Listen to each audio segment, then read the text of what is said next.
Mutta jos sä oikeasti meet siihen tilanteeseen niin, että sua kiinnostaa se toinen ihminen, niin että sä haluat hänen ongelmat ja murheet ja huolet poistaa, niin se haluhan syntyy näin nopeasti. Mutta silloin sun pitää tietää hänestä jotain. Sun on pitänyt miettiä, kenelle sä menet nyt tätä asiaa myymään tai tarjoamaan. Eli siellähän sulla on joku ratkaisu mielessä heille, eikä sulla ole joku tuote, jota sä myyt, vaan sulla on ratkaisu, joka auttaa heitä. Sä oot oikeasti sitä mieltä, että se transaktio, mikä tapahtuu, että toinen saa euroja ja toinen saa ne huolet pois, ja sen kautta hän saa myös niitä, jos puhutaan nyt liiketoiminnasta, niin et ihan aidosti miettiä, että mikä tätä henkilöä nyt jeesaa, tai tätä yritystä, mikä sen ongelman poistaa, niin siellähän se halu syntyy, että sulla tulee sellainen olo, siis vastapuolella tulee olo, että hänet on nähty, häntä on kuultu, niin siellähän syntyy, siellä syntyy isot tunteet.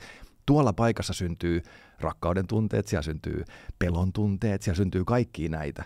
Mutta siellä syntyy myös ihan tämmöinen, jos nyt puhutaan tästä kylmästä pelistä, niin oston tunne, se halu ostaa, niin se syntyy siinä ihan samassa paikassa. Eli se on lopulta kuitenkin tavallaan ehkä se, että mä oon miettinyt paljon, että missä se luottamuskin, multa paljon tätä itseltään niin kysytään, että missä se luottamus niin syntyy. Niin kyllä mä oon niin miettinyt, että lopulta se luottamus kuitenkin syntyy sitä fiiliksestä, että haluuks oikeasti toinen sulle niin hyvää lopulta? Haluuks, että sä menestyt?